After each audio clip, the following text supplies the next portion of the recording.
My wife grabbed her keys off the counter, phone already in her hand. "I'm meeting Lisa for coffee," she said, not looking up. "Don't wait up." "Sounds good," I said. "Tell her I said hi." She was out the door before I finished the sentence. I went back to my laptop, trying to focus on work emails, when my phone buzzed. Text from Greg, Lisa's husband. "Hey man, want to come over and watch the game while the girls are out? Got beer and wings." I stared at the message. Then I typed back, "What time did Lisa leave?" 3 dots appeared, disappeared, appeared again. "She's home, said she's doing laundry tonight. Why?" My stomach dropped. I looked at the door my wife had just walked through, the door she'd walked through every Tuesday and Thursday for the last 3 months. Always the same excuse, coffee with Lisa. Except Lisa wasn't getting coffee. Lisa was home, doing laundry. I sat there for a long moment, phone in my hand, feeling the ground shift under my feet. Then I typed 5 words that would change everything. "I'll be right over." If you want to know what we found when we compared our wives' stories, hit subscribe, because what started as a simple text message ended with 2 men, 2 laptops, and a paper trail that led somewhere neither of us expected. My name is Ryan Mitchell. I'm 39 years old, and I live in a quiet suburb outside Minneapolis. I'm a software engineer. I work from home 3 days a week, which means I'm around more than most husbands. I notice things. My wife, Natalie, is a marketing manager at a mid-sized tech company. She's smart, driven, always on her phone, always busy. We've been married for 11 years, no kids yet. We kept saying next year until next year became a decade. Our life looked good from the outside. Nice house, 2 cars, annual vacations, the kind of comfortable middle-class existence people post about on social media. But somewhere along the way, we'd stopped being partners and started being roommates who shared a mortgage. I told myself it was normal. Marriage ebbs and flows, right? Then the coffee dates started. It began about 3 months ago. "I'm meeting Lisa for coffee," Natalie said one Tuesday evening. Lisa was her coworker. I'd met her a few times at company events. Nice woman, married to Greg, a guy who worked in construction. "Cool," I said. "Have fun." She came home around 10, said they'd talked about work drama, nothing major. The next Thursday, same thing, coffee with Lisa. Then it became a pattern, every Tuesday and Thursday, like clockwork. At first, I didn't think much of it. Natalie had always been social. She needed friend time. I got that. But then I started noticing other things. She'd shower before these coffee dates, put on makeup, wear perfume. For coffee with a female coworker? Her phone became a permanent extension of her hand, face down on every surface. Password changed from our anniversary to something I didn't know.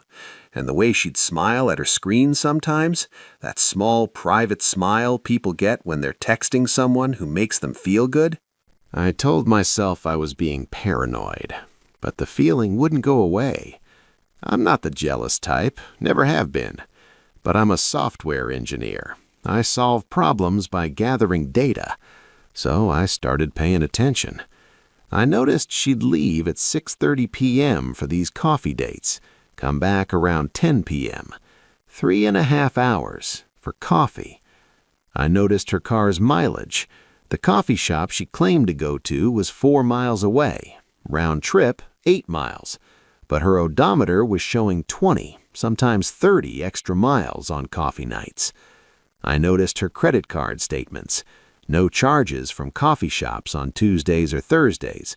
But there were charges from restaurants I'd never heard of, hotels in downtown Minneapolis. I didn't confront her. Not yet.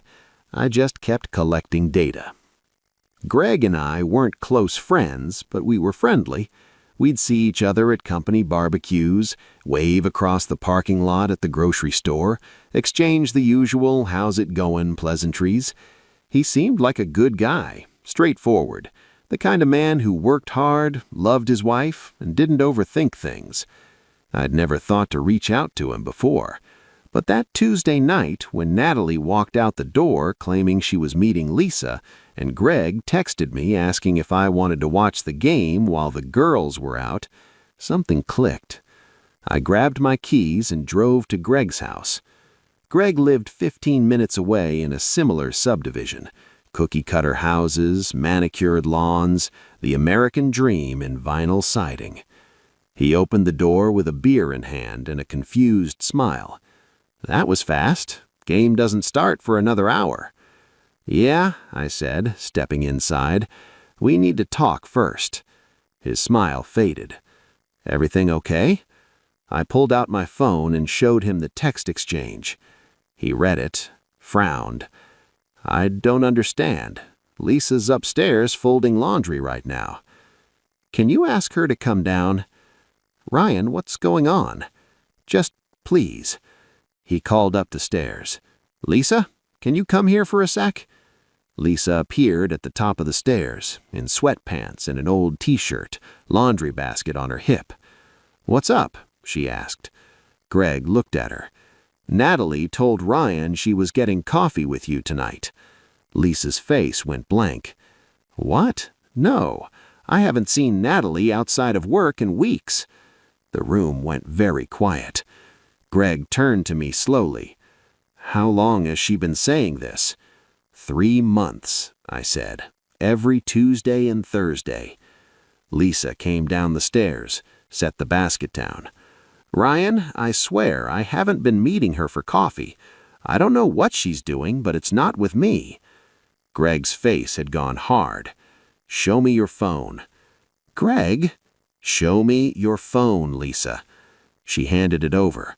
He scrolled through her messages, her call log. Then he looked up at me. Nothing. No texts, no calls to Natalie outside of work hours. We stood there, 3 people in a living room, all realizing the same thing at the same time. Our wives were lying. But if they weren't together, where were they? Greg grabbed his laptop. "What's Natalie's email?" I gave it to him. He opened a browser, pulled up a people search site he used for work background checks. "If she's using credit cards, we can cross-reference locations," he said. Lisa sat down next to him. "Greg, maybe we should just what?" he snapped. "Pretend we didn't just catch them both lying?" She went quiet. I pulled out my own laptop, logged into our shared credit card account, the one Natalie didn't know I monitored. "Here," I said, turning the screen toward them. "These are charges from the last 3 months, every Tuesday and Thursday." Greg leaned in, started reading. His face changed with each line. "The Marquette Hotel, downtown Minneapolis. Julia's, Italian restaurant, same area. Another hotel charge, different name, same neighborhood." He looked at me. "Ryan, these are all on the same nights Lisa told me she was working late." My chest tightened. "What?" Lisa's face had gone pale. "Greg, I can explain. Were you working late?" he asked, voice deadly calm. Some nights, yes, but which nights?" She couldn't answer.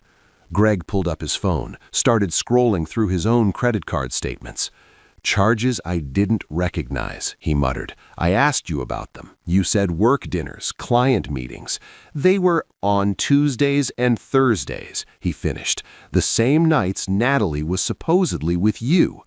The pieces were falling into place, and the picture they made was ugly. We spent the next 2 hours cross-referencing everything: credit card statements, phone records, mileage logs. Greg had access to Lisa's phone location history through their shared family plan. I had access to Natalie's through a Find My Phone app we'd set up years ago for emergencies. We pulled up maps, overlaid the data. Every Tuesday and Thursday for the last 3 months, both women had been in the same location. Not a coffee shop, not each other's houses. The Marquette Hotel, downtown Minneapolis. Different rooms, different floors, but the same hotel, the same nights, the same hours. Greg sat back, face blank. "They're not together." "No," I agreed. "They're both—" He didn't finish the sentence. He didn't have to. Lisa had been standing in the doorway, arms crossed, face streaked with tears. "It's not what you think," she whispered. Greg didn't look at her. "Then what is it?" I made a mistake. It was just, how long? Greg, how long?" She swallowed. 4 months. The number hit like a fist. Greg stood up, walked to the window, stared out at nothing. "Who is he?" he asked. "It doesn't matter. Who is he?" "Someone from work," she said quietly. "It's over now. I ended it last week, I swear." "Last week," Greg repeated. "So all those times you said you were working late." She didn't answer. He turned to face her. "Get out." "Greg, please." "Get out of my house." "This is my house, too." "I don't care," he said, voice shaking. "I don't want to look at you right now. Go to your sister's. Go to a hotel. I don't care. Just get out." She grabbed her purse and left. The door closed. Greg and I sat in silence. Finally, he looked at me. "What are you going to do?" "I don't know," I admitted, "but I need to know who." He nodded. "Me too." We went back to the laptops. It took another hour, but we found them. Lisa's phone record showed repeated calls to a number we didn't recognize. Greg reverse searched it. A name popped up. Marcus Webb, sales director at Lisa's company. Married, 2 kids. "Son of a bitch," Greg muttered. I was running the same search on Natalie's records. Her most called number outside of me, another unknown. I plugged it in. The name made my blood run cold. David Chen, senior partner at her firm, also married. I looked at the screen, at the stranger's name, and felt something inside me break and harden at the same time. "They're both having affairs," I said out loud, just to make it real. Greg nodded. "With married men. Using each other as alibis. Every Tuesday and Thursday." We sat there, 2 husbands in a living room, staring at evidence of betrayal so calculated it almost felt professional. "What do we do?" Greg asked. I thought about it. About Natalie walking out the door with a smile. About 11 years of marriage. About all the times I'd trusted her without question. "We document everything," I said, "and then we call a lawyer." I didn't go home that night. I texted Natalie, "Staying at Greg's, game went late, crashing on his couch." She replied immediately, "Okay, coffee ran long too, just got home. Love you." I stared at that message. Love you. 2 words that used to mean something. Now they just felt like part of the script. Greg and I stayed up until 3 a.m. organizing everything into a shared folder. Bank statements, phone records, hotel charges, location data, screenshots of text messages. We built a timeline, color-coded, cross-referenced. By the time we finished, we had a case file that would make a prosecutor jealous. "I'm calling a lawyer first thing in the morning," Greg said. "Me too." We sat in silence for a while. Then Greg asked the question I'd been avoiding. "Do you still love her?" I thought about it, really thought about it. "I don't know," I said honestly. "I love who I thought she was, but that person, I don't think she exists anymore." He nodded. "Yeah. What about you?" "I'm done," he said flatly. "The moment she lied to my face, we were done. Everything after that is just paperwork." I wished I could be that certain, but I wasn't. Not yet. The next morning I went home. Natalie was in the kitchen, making coffee, scrolling through her phone. She looked up when I walked in. "Hey, how was the game?" "Good," I lied. "How was coffee?" "Fine, just work stuff." She went back to her phone. I poured myself coffee and watched her. She had no idea. No idea that I'd spent the night with Greg, comparing notes, building evidence, preparing for war. She thought she was safe, thought her lie was holding.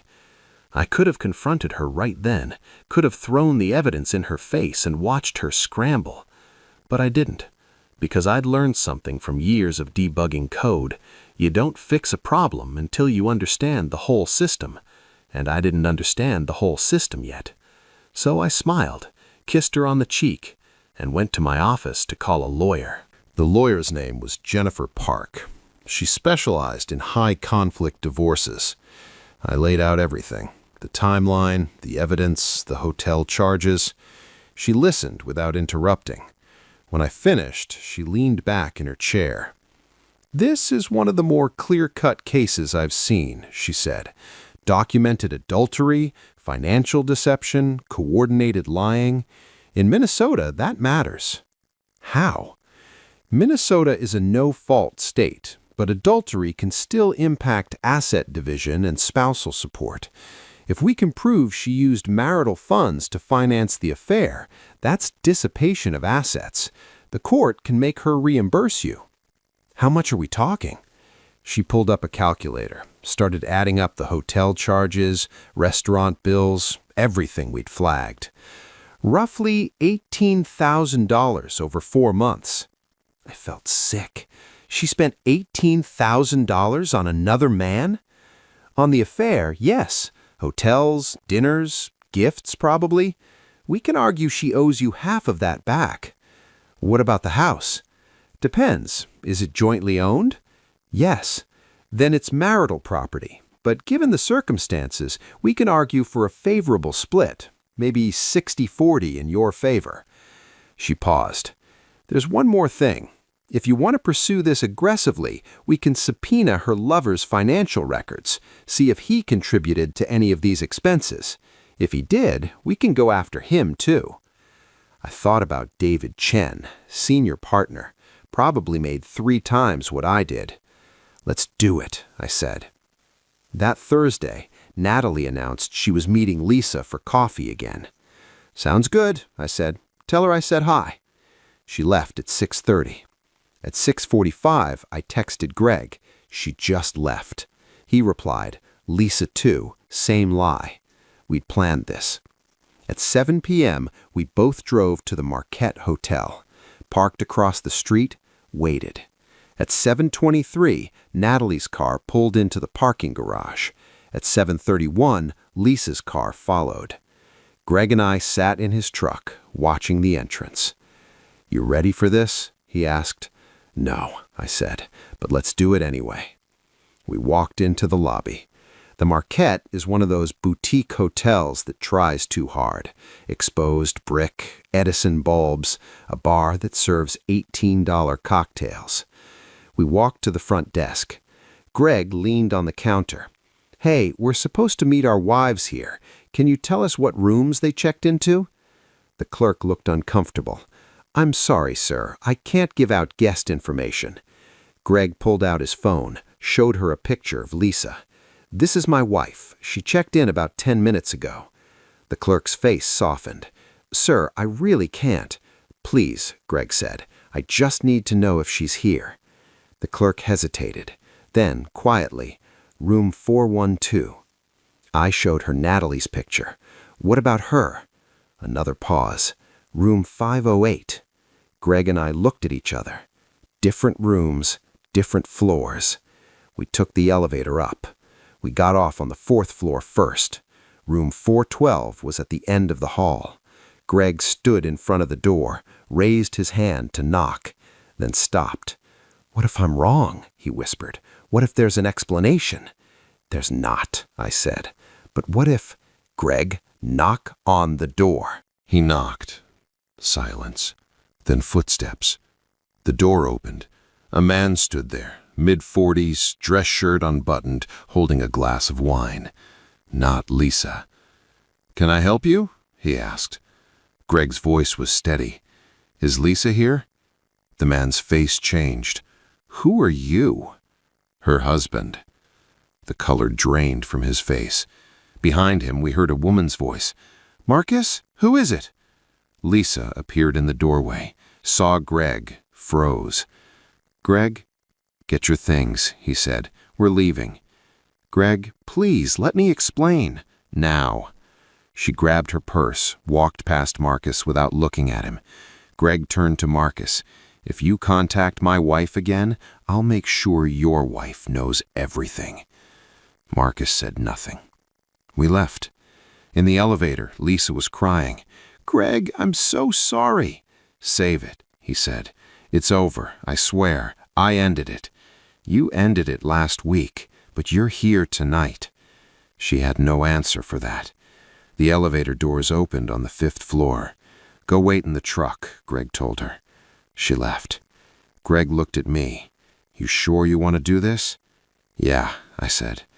We walked to room 508. I knocked. The door opened. A man in an expensive suit, graying hair, confident smile that died when he saw my face. "Can I help you? Is Natalie here?" His smile vanished completely. "Who are you?" "Her husband." Behind him I heard her voice.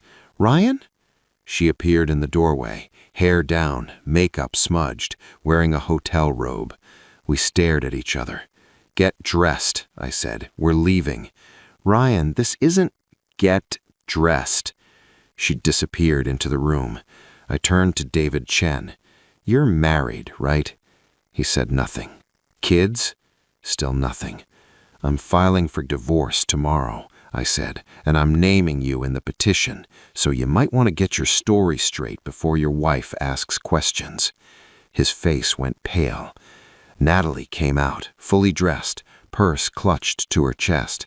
She walked past me without a word. The drive home was silent. Natalie sat in the passenger seat, staring out the window, tears streaming down her face. I didn't say anything, didn't ask questions, didn't yell. I just drove. When we got home, she finally spoke. "Ryan, I'm so sorry." "Don't. Please, let me explain." "There's nothing to explain," I said. "I know everything. The hotel, the charges, the lies, all of it." She went pale. "How?" "Lisa's husband texted me, asked if I wanted to watch the game while you two were out for coffee." The realization hit her. "Oh my God." "Yeah." She covered her face with her hands. "Ryan, please." "I've already talked to a lawyer," I said. "I'm filing tomorrow. You can stay here tonight, but I want you out by the weekend." "Ryan." "I'm done, Natalie." She sobbed. "It was a mistake. It didn't mean anything." 4 months, I said. $18,000. That's not a mistake. That's a choice. I walked to the bedroom, started packing a bag. "Where are you going?" "Hotel." "Ryan, this is your house." "I don't want to be here right now." I grabbed my bag and left. I checked into a Holiday Inn off the highway, sat on the edge of the bed and stared at the wall. My phone buzzed. Text from Greg. "You okay?" "No." "You?" "No." "Beer tomorrow?" "Yeah."